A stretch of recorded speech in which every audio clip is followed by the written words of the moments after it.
The rescue. The vastness of space stretched endlessly, a cold and silent battlefield. Wreckage floated aimlessly, burnt-out ships, shattered metal, and debris from a brutal fight. The aftermath of war was always the same: destruction and death. A massive warship, dark and sleek, moved carefully through the wreckage. This was the HFY, the command ship of Captain Vira, one of the most feared warriors in the Zyraxian Empire. She sat in her captain's chair, her sharp golden eyes scanning the battlefield. Her crew worked in silence, checking the area for survivors. It was standard protocol. No enemy was to be left alive. "Captain, scanners detect a life form," the crew member reported. Vira frowned. A survivor? That was unusual. Most beings couldn't last long in open space, even with emergency suits. "Identify," she commanded. The screen flickered, and the image of a drifting figure appeared. It was not Zyraxian, not one of their kind. The creature was human. Vira's interest sharpened. Humans were rare in this part of space. Their kind was weaker compared to many alien species, yet they were known for their stubborn survival instincts.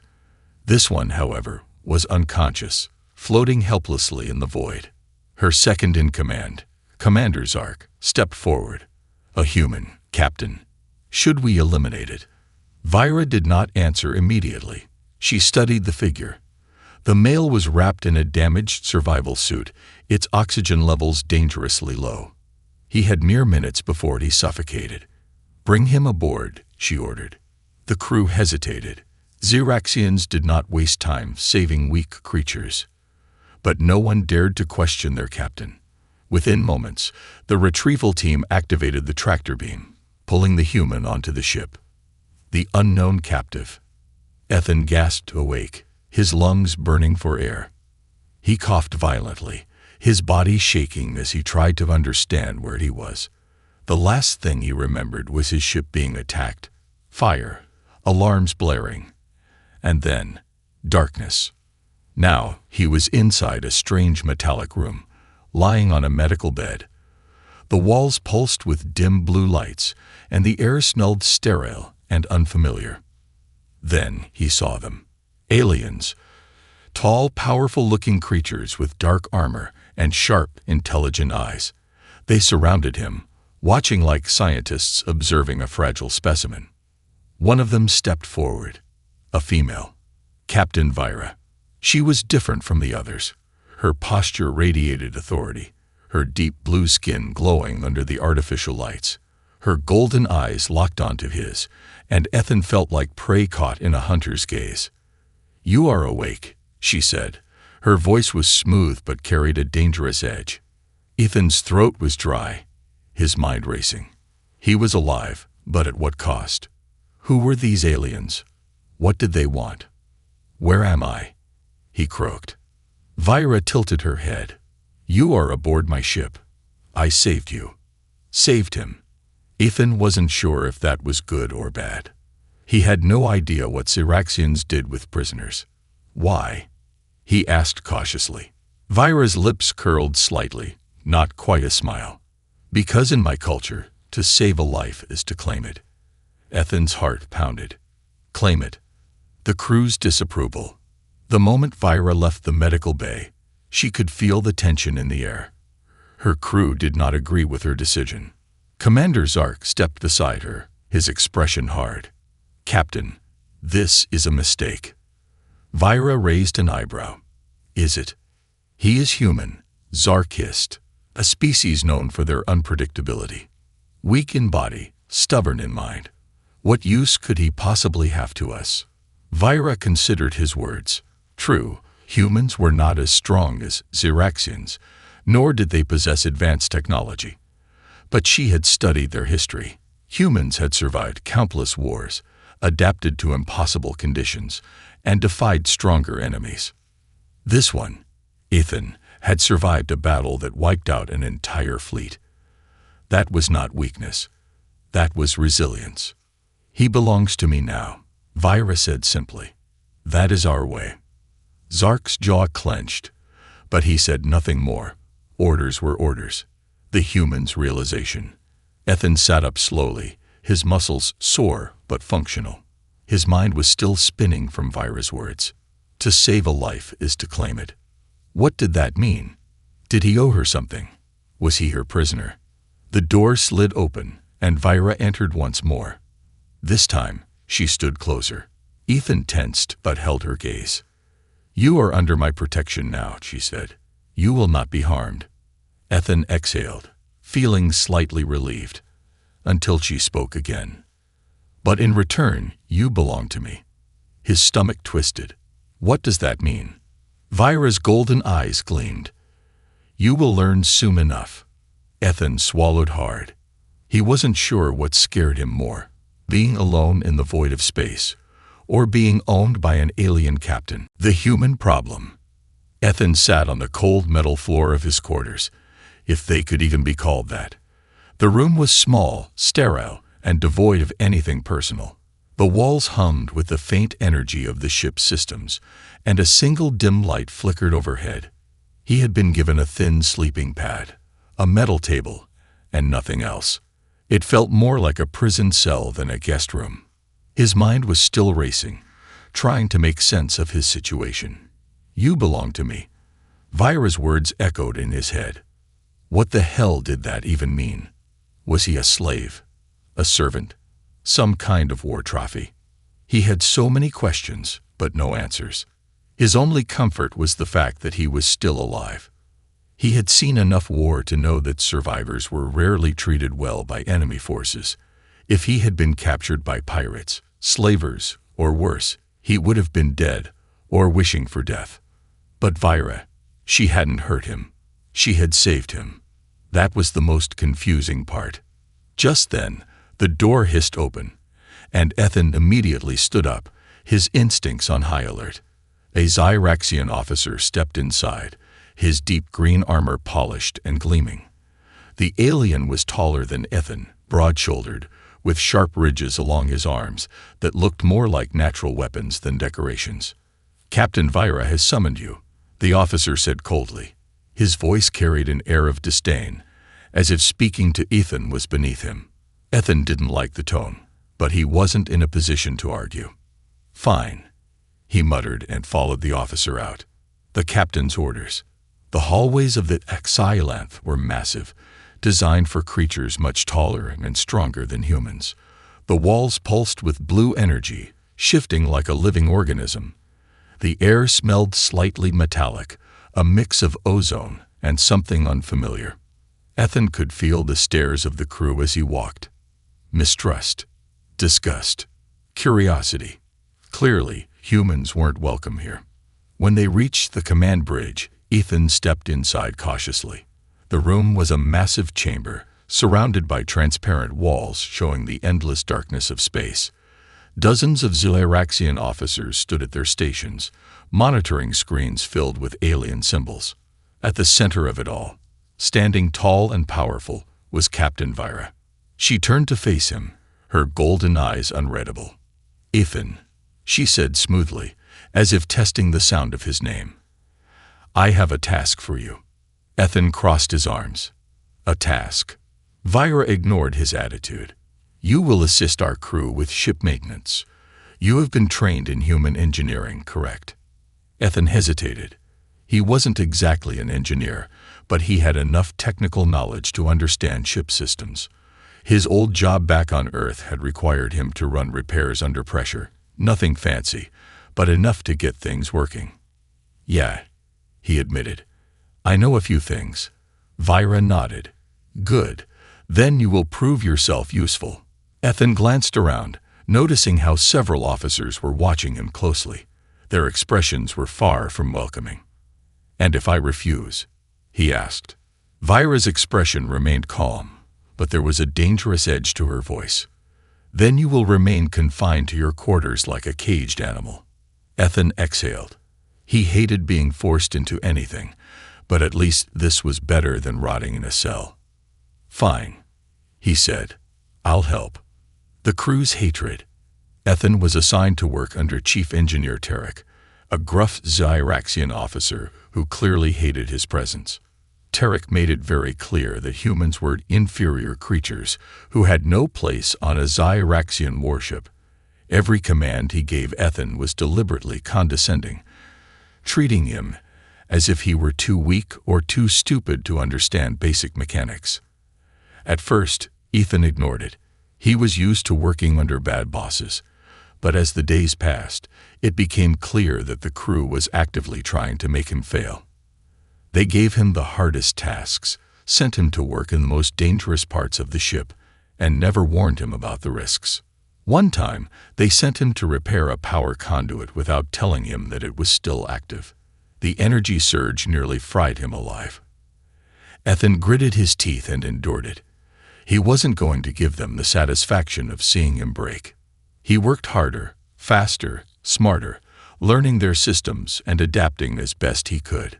Slowly, he started to understand how the Zyraxian technology functioned. It was different from human systems, but not impossible to figure out. And then, one night, everything changed. The attack. An alarm blared through the ship. Ethan had just finished a long shift in the lower decks when the emergency sirens screamed through the corridors. An enemy vessel had locked onto them. The crew rushed to battle stations as Vira's voice echoed through the ship. All units prepare for engagement. Shields at full capacity. Do not let them board. Ethan didn't need to be told twice. He ran toward the nearest control station, trying to get an idea of what was happening. On the screens, he saw a fleet of pirate ships surrounding them. "Damn it," he muttered. This wasn't just an attack. This was a trap. A moment later, a loud explosion rocked the ship. Ethan was thrown against the wall, pain flaring through his ribs. Sparks rained down as the Zyraxian officers barked orders in their native tongue. Through the chaos, Ethan spotted a control panel flickering wildly, a power failure in the weapons system. If they didn't fix it fast, the ship would be defenseless. Without thinking, Ethan ran toward it. His hands flew over the controls, bypassing security codes and rerouting power. The alien systems were different, but logic was universal. He worked faster than he ever had in his life. And just as the pirates prepared to fire the final shot, Ethan reactivated the weapons system. The Xylanth fired back. A barrage of energy cannons tore through the enemy fleet, sending pirate ships exploding into the void. The battle ended in seconds. The Zyraxians had won. And when the dust settled, Ethan turned to see Captain Vira staring at him. Her golden eyes gleamed with something new. Approval. "Not bad. Human," she murmured. For the first time, the crew did not look at Ethan with hatred. They looked at him with respect. The bond begins. Ethan had been on the Xylanth for almost 2 weeks now, and things were changing. At first, the crew had treated him like a nuisance, a weak outsider, barely worth their attention. But after he saved the ship from the pirate attack, something shifted. They still didn't like him, but they no longer saw him as useless. Respect was earned in battle, and Ethan had proved that he wasn't just dead weight. Yet, even as things improved slightly, one truth remained. He was still under Captain Vira's command. And now, he had to figure out what that really meant. A lesson in power. Vira summoned Ethan to the training hall, a massive chamber deep within the ship. The walls were lined with weapons, some traditional, others made of advanced alien technology. The floor had battle scars from countless sparring matches. Ethan wasn't sure why he was here. He wasn't a soldier. Vira stood in the center, her tall, powerful form radiating control. She wore sleek battle armor designed for speed and agility. Her golden eyes studied him with calculating curiosity. "You fought well during the pirate attack," she said, "but survival is not enough." Ethan frowned. "What do you mean?" Vira gestured toward the weapons lining the walls. "If you remain on this ship, you will learn how to defend yourself. You will fight. You will train." Ethan crossed his arms. "What if I don't want to?" Vira stepped closer, towering over him. "Then you will die the next time someone comes to kill you." The words sent a chill down his spine. She wasn't wrong. This wasn't Earth. There were no laws here, no safety nets. If he wanted to survive, he had to be strong. Ethan sighed. Fine, but don't expect me to be a warrior overnight. Vira smirked. No one expects that. But you will learn. Or you will suffer. Ethan had a feeling this training wasn't going to be easy. The first fight. Vira started by teaching him Zyraxian combat basics, not just how to fight, but how to think like a warrior. Unlike humans, the Zyraxians didn't rely on brute strength alone. Their battle techniques were based on precision, speed, and psychological warfare. Ethan's first opponent was Commander Zark, the officer who had hated him since day one. Zark grinned as he stepped onto the training mat. This will be quick. Ethan swallowed hard. He wasn't a complete pushover. He had been in bar fights, scuffles in back alleys. But this was different. Zark moved like lightning. Before Ethan could react, the Zyraxian's fist slammed into his gut, knocking the wind out of him. Ethan stumbled back, gasping. The crew watching from the sidelines laughed. Zark didn't even wait. He came at him again, faster, harder. Ethan dodged, barely. But he knew one thing. He couldn't win with strength. He had to think. He had to adapt. Zark swung again, but this time, Ethan sidestepped at the last second. He reached out, grabbed Zark's wrist, and used his own momentum against him. The Zyraxian stumbled forward, caught off guard. Ethan didn't hesitate. He dropped low, sweeping Zark's legs out from under him. The mighty warrior hit the ground with a loud thud. The room fell dead silent. Zark's face twisted in fury, but before he could get up, Vira raised her hand. Enough, she said. Her golden eyes met Ethan's. For a moment, there was nothing but silence. Then, Vira nodded. Ethan exhaled. He had passed his first test. The jealousy of the crew. Ethan's victory over Zark didn't sit well with the other Zyraxians. Some of them resented him even more now. He was an outsider, a human, and yet the captain had taken an interest in him. In their culture, that meant something. Rumors started to spread. Why does the captain favor the human? He is weak. He does not deserve her attention. Perhaps she has claimed him for more than just protection. Ethan didn't understand their customs, but he could feel the tension building. He wasn't just earning respect. He was making enemies.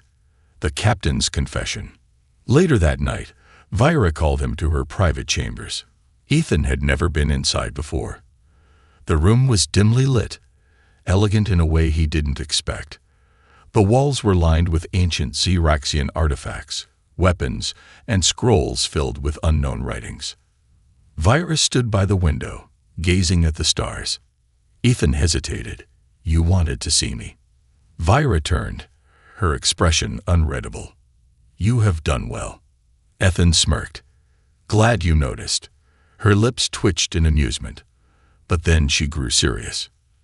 There is something you must understand, Ethan. He frowned. What? Vira stepped closer.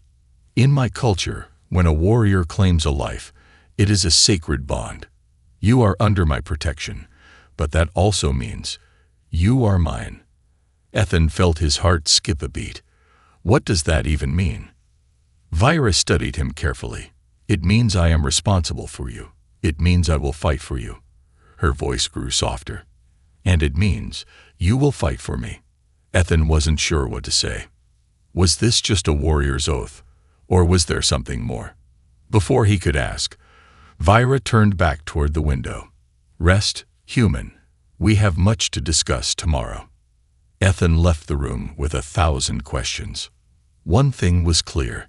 He wasn't just a guest anymore. He was part of something much bigger. The betrayal. Ethan had begun to find his rhythm on the HFY. He wasn't just surviving anymore. He was learning, adapting. The crew still didn't accept him fully, but they had stopped treating him like a fragile outsider.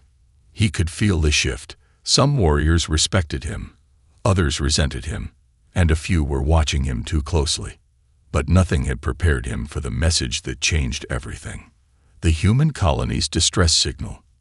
Ethan was in the lower decks, working on a malfunctioning power core when the alarms blared. The emergency signal wasn't Cyraxian. It was human. He froze. A human distress signal. Out here? He rushed toward the command center, his heart pounding. The moment he stepped onto the bridge, every eye was on him. Vira stood in the center, watching the flickering holographic display. The transmission was weak, but the words were clear enough to send chills down Ethan's spine. Under attack. Colony in danger. Need help. Please, any vessel. Ethan clenched his fists. He didn't recognize the voice, but that didn't matter. It was a human colony, and they were in trouble. He turned to Vira. We have to go. She didn't answer. Her golden eyes studied the screen, unreadable as always. The silence stretched. Finally, she spoke. No. Ethan felt like he had been punched in the gut. What do you mean, no? His voice rose. They're under attack. We're close. We can help. Vira's tone remained calm but firm. Interfering in human affairs is not our mission. Ethan couldn't believe what he was hearing. You saved my life. But now you're just going to let them die. Vira's gaze hardened. Saving you was a personal choice. A debt. This is war. Ethan took a step forward, his anger boiling over. So you're just going to sit here while innocent people get slaughtered? Vira's jaw tightened. I will not risk my crew for a species that is not my own. Ethan felt his blood turn cold. It wasn't just her words. It was the way the crew nodded in agreement. The way they didn't care. To them, human lives meant nothing. He had thought, hoped, that Vira was different. But now he wasn't so sure. The escape. Ethan couldn't just stand by and do nothing. He wasn't a soldier, but he was still human. And if there were people out there who needed help, he couldn't abandon them. There was only one choice left. He had to leave. Late that night, when most of the crew was asleep, Ethan made his move. He snuck through the corridors, heart pounding, sweat dripping from his brow. He had studied the ship's layout enough to know where the smaller transport shuttles were docked. He reached the hangar bay without raising suspicion. But as he climbed into the cockpit of a shuttle, a voice cut through the silence. You are making a mistake. Ethan froze. Vira stood at the entrance of the hangar, her golden eyes glowing in the dim light. She had known. Of course, she had known. Ethan gritted his teeth. I can't just let them die. Vira took a step forward. If you leave, you will not be welcome back. Ethan hesitated. He had nowhere else to go. If he left, he would be alone. No allies, no safety. But if he stayed, he would never forgive himself. He exhaled sharply. Then I guess this is goodbye. For the first time, Vira looked almost conflicted. But she didn't stop him. She just watched as Ethan fired up the engines and disappeared into the void. Captured. The human distress signal had come from a barren moon, orbiting a dying star. Ethan landed cautiously, his pulse racing. He expected to see wreckage, survivors, anything. Instead, nothing. The entire colony was gone. The buildings were burnt-out husks. There were no bodies, no signs of life. Just silence. Something was wrong. Then, pain. A surge of electricity tore through his body. Ethan barely had time to register the attack before his vision went dark. The slaver's prison. When he woke up, Ethan was somewhere else. A damp, metallic prison cell. His wrists were bound in energy restraints, and the air was thick with the smell of sweat, fear, and rot. Through the bars, he could see other prisoners, humans, aliens, all of them beaten and exhausted. Slavers. His stomach twisted. He had walked straight into a trap. A deep voice rumbled from the shadows. You're awake. Ethan turned sharply, coming face to face with a hulking figure with cybernetic implants. The slaver's grin was cruel. You thought you were rescuing someone. The alien chuckled. No, human. We sent that distress signal to lure in fools like you. And now, Your cargo. Ethan's heart pounded. He was trapped. No weapons. No way out. And then the slaver grinned wider. Xeraxians don't save their own, he sneered. Do you think they'll come for you? Ethan's stomach sank. Vyra had warned him. If he left, he was no longer her responsibility. No one was coming for him. Back on the Xylath, Vyra sat in silence in her quarters, staring at the empty void of space. She should have been relieved that the human was gone. Instead, there was an emptiness she didn't understand. She had given him a choice, and he had chosen to leave her. A sharp beep interrupted her thoughts. A transmission. Vyra opened the screen. The image of a slaver's insignia flashed in front of her. Then, Ethan's face, bloodied and bruised. A deep voice sneered through the speakers. Is this yours, Captain? Vyra's hands clenched into fists. The slaver laughed. If you want him back, you'll have to pay. Vyra's golden eyes burned with fury. Her crew would not approve. Her people would call her a fool. But none of it mattered. She had claimed Ethan, and no one took what was hers. The rescue mission, the bridge of the Xylath, was silent. Every Xyraxian officer stared at the screen displaying the slaver's message. Ethan was bound, blood trailing down his face, his expression bruised but defiant. The slaver's voice echoed through the ship. If you want him back, you'll have to pay. A cruel laugh followed before the transmission cut off, leaving nothing but static. Vyra's golden eyes burned with cold fury.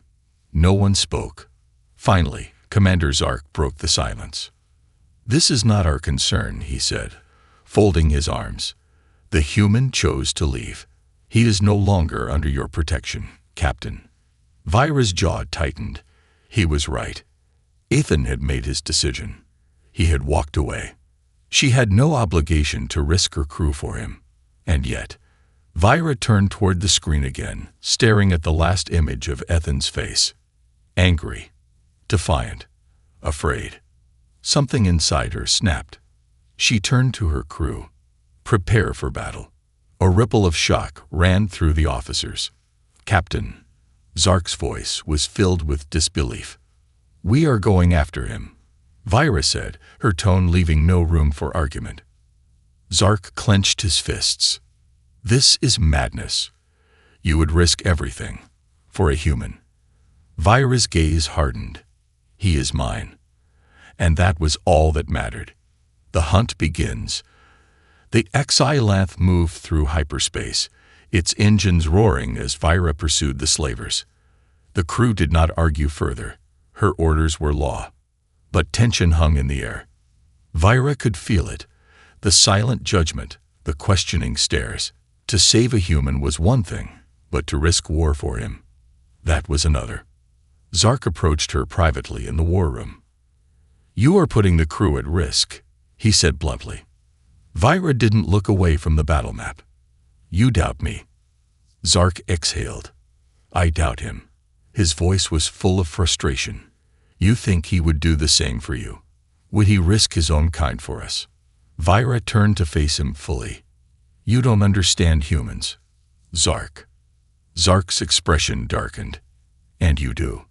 Vyra didn't answer, because she wasn't sure why she was doing this. All she knew was that the thought of Ethan rotting in chains, alone and abandoned, made her blood boil. She had claimed him, and she would not let anyone take him from her. Inside the slaver's fortress, Ethan's wrists ached from the restraints. He had lost count of how long he had been in the cell. Hours, maybe a full day. Time blurred when you were locked in darkness. The slavers had already tried to break him. They had beaten him, starved him, laughed at him. But Ethan refused to break. He knew what they wanted. They wanted him to beg, to give up hope. They wanted him to believe that no one was coming for him. But Ethan refused to believe that. Because a part of him, a stupid, reckless, hopeful part of him, believed in Vyra. Would she come for him? He didn't know. But if she did, he wasn't going to be useless. The slaver's plan. The cell door hissed open, and Ethan squinted against the sudden light. A massive cybernetic slaver stepped in, his mechanical limbs whirring with deadly precision. "Still alive, human?" The slaver sneered. Ethan coughed, disappointed. The slaver grinned. "Not yet. But I will be if your Zyraxian pet doesn't show up." Ethan's breath caught. So that was their plan. They weren't just holding him for ransom. They were baiting Vyra. Ethan's stomach twisted. He had led her into a trap. And that meant she was coming. A flicker of hope and terror rushed through him. If Vyra came, she'd be walking into an ambush. And Ethan refused to be the reason she got captured or killed. It was time to stop waiting for rescue. It was time to fight. The escape plan. Ethan had been studying the guards for hours. He knew their patrols, their weak spots, their routines. And more importantly, he knew how to exploit them. When the next guard entered his cell, Ethan pretended to be weak. He slumped forward, his breathing ragged. The guard, overconfident, stepped closer. That was his mistake. Ethan lunged, slamming his bound fists into the guard's throat. The alien staggered back, gasping for air. Ethan snatched the stolen keycard from his belt and unlocked his restraints. He had one chance. He wasn't going to waste it. Vyra arrives. The Xylanth dropped out of hyperspace above the slaver's fortress. Vyra wasted no time.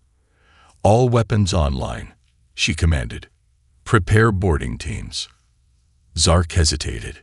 "We could just bombard them from orbit." Vyra's eyes flashed. "No, I'm going down there myself." Zark's eyes widened. "That is insane." Vyra ignored him.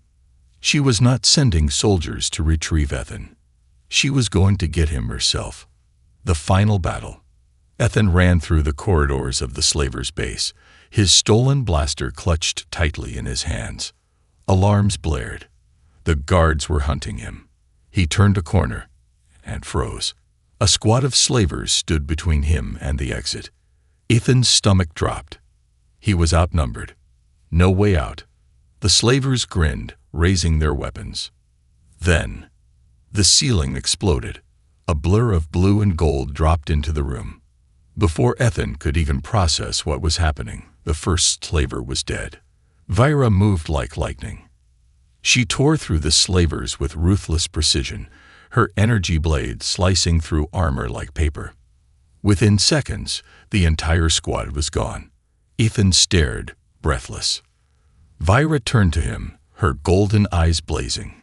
"Took you long enough," Ethan muttered, his voice hoarse.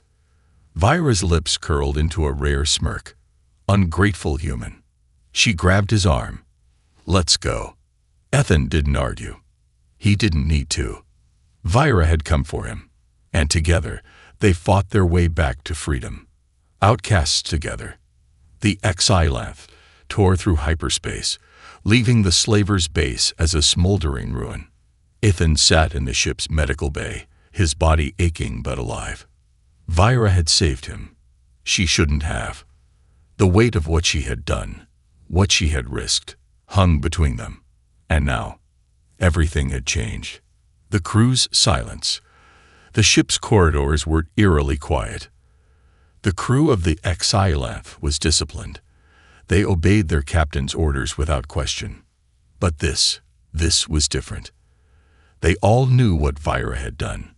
She had risked her command, her ship, her reputation, for a human, a species beneath them. And now, the consequences would come for them all. Ethan could feel it. The way the warriors watched him, not with respect, but with resentment. The murmurs he wasn't supposed to hear. "He is not one of us. She chose him over the crew. She has made us weak." Ethan clenched his fists. He had never asked for this. But that didn't matter. To them, he was the reason their captain had betrayed their laws. And that made him the enemy. The captain's reckoning. Vyra stood before the holographic council, her face void of expression. His Zyraxian high command loomed before her. 4 elder warriors, their faces carved from stone and judgment. They had demanded an explanation. Why had she defied orders? Why had she risked her ship for a human? Why had she dishonored their laws? Vyra did not flinch, because he was mine. The elders murmured among themselves. One of them, High Lord Kellerix, leaned forward. You know the price of such defiance. Vyra's voice was calm, but unyielding. I do. Kellerix's golden eyes narrowed. Then hear your sentence, Captain Vyra of the HFY. The room grew still. You are hereby stripped of your command. The HFY is no longer under your control. A murmur of shock ran through the officers gathered behind Vyra. Ethan felt his chest tighten. They were taking everything from her. But Kellerix wasn't done. You are exiled from our empire. You will be hunted if you return. You are no longer Zyraxian. The words landed like a killing blow. Ethan saw Vyra's jaw clench, but her eyes remained steady. She had expected this, and still, she had saved him. Do you understand your punishment? Kel, Rix asked. Vyra's voice was quiet, but firm. I accept it. The walk of the exiled. As Vyra walked through the ship, her crew watched in silence. Not a single warrior spoke. She had been their captain, their leader, and now, she was nothing. Ethan walked beside her, ignoring the glares, the whispers. He could feel the rage and betrayal in the air. The crew had lost their captain. Because of him, they reached the docking bay.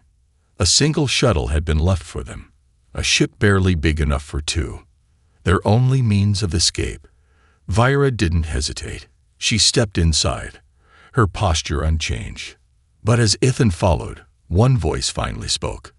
It was Zark. His expression was filled with fury. You were a warrior, he said. Now you are nothing. Vyra didn't answer. She just closed the shuttle door. The engines roared to life, and the small vessel left the only home she had ever known. Nowhere to go. Silence filled the cockpit. Ethan sat across from Vyra, watching her. Her face was unreadable, her golden eyes staring at the void of space. He cleared his throat. So, what now? Vyra exhaled slowly. We find a place to land. Any ideas? Vyra's lips twitched slightly. None. Ethan leaned back in his seat. Great. Exiled warriors with no plan. Love it. A long pause. Then, finally, why did you come for me? He asked. Vyra didn't look at him. You already know why. Ethan swallowed. Because she had claimed him. Because, in her culture, he was hers. He wanted to say he didn't ask for this, that she should have let him go. But when he looked at her, alone, abandoned by her own people because of him, he realized something. He didn't regret it, because if their positions were reversed, he would have done the same for her. He sighed. So, how does exile work? Do we get a membership card, special discounts? Vyra finally turned toward him, and for the first time since their escape, she smiled. The final decision. The shuttle drifted through the cold void of space, a tiny speck against an endless ocean of stars. Ethan sat in the co-pilot's seat, staring at the navigation console. Nowhere to go, no one to call. They were alone. Exiles. He stole a glance at Vyra, who sat silently beside him, her golden eyes fixed on the stars. She hadn't spoken much since they left the HFY. It made sense. She had lost everything. Her ship, her crew, her title. Ethan wanted to say something, anything, but the weight of their situation pressed down on them both. Finally, the silence was broken. Vyra's voice was calm, steady. We need a plan. Ethan huffed out a small laugh. Welcome to the club. I've been trying to figure that out since I got here. Vyra's lips twitched, almost a smile. But it didn't reach her eyes. Where do humans go when they have lost everything? She asked. Ethan hesitated. We rebuild. Vyra studied him. Then that is what we will do. The hunt begins. The Zyraxians were notorious for hunting traitors. Vira knew that the moment she defied their laws to save Ethan, her fate had been sealed. The High Command would not let her go unpunished. And that meant they were being hunted. Ethan checked the long-range scanners. "We've got company." Vira leaned over his shoulder, her sharp eyes narrowing as she scanned the data. A Zyraxian warship, fast, deadly, headed straight for them. Ethan cursed under his breath. "They don't waste time, huh?" Vira's jaw tightened. "They never do." He turned to her. "So, do we fight?" Vira exhaled. "Not yet." Ethan frowned. "Wait, you're not thinking about running, are you?" Vira tilted her head. "Is that a problem?" Ethan scoffed. "It's just, I didn't take you for the running type." Vira's golden eyes flashed. "I am not running." She tapped the navigation console. "I am choosing the battlefield." Ethan blinked. "Oh, well, that sounds way cooler." The trap. The plan was simple: lure the Zyraxian hunters into a battlefield of their own making. Vira piloted the shuttle toward an asteroid field, weaving between the tumbling chunks of rock and ice with deadly precision. The Zyraxian warship followed. Ethan clenched his teeth. "They're gaining on us." Vira's hands moved over the controls without hesitation. "They think I am desperate," she said. "They think I am weak." Ethan smirked. "They clearly haven't met you."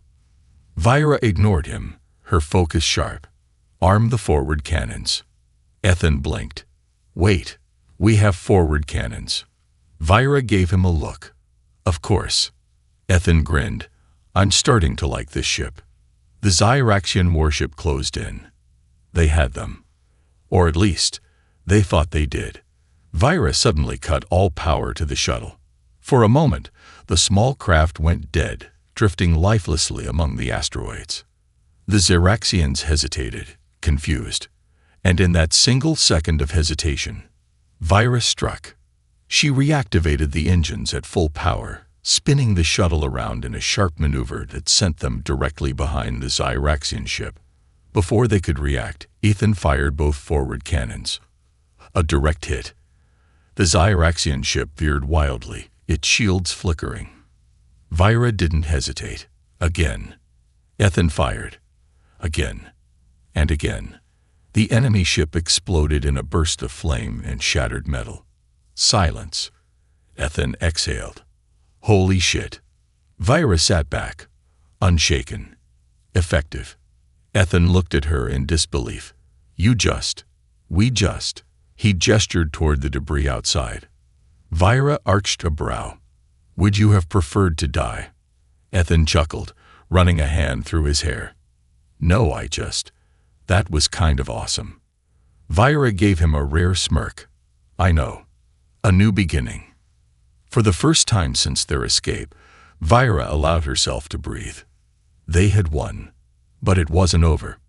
Ethan studied her carefully. "They'll keep coming, won't they?" Vira nodded. "Yes." Ethan leaned back in his seat. "So what do we do?" Vira was silent for a long moment. Then she turned to him, her golden eyes steady. "We build something new." Ethan frowned. "Like what?" Vira's voice was soft, but filled with unshakable determination. "A home." Ethan stared at her. For the first time, it hit him. This wasn't just about survival anymore. This wasn't about running, hiding, or waiting for death. Vira had lost her people. He had lost his own. And now, they had each other. A slow grin spread across Ethan's face. "Well," he said, stretching out his arms, "I hope you like working with humans, Captain." Vira's eyes glowed. "I think I will manage." The ship sped into the unknown, two exiles forging a new path together. Because sometimes the strongest bonds were made not by blood, not by duty, but by choice.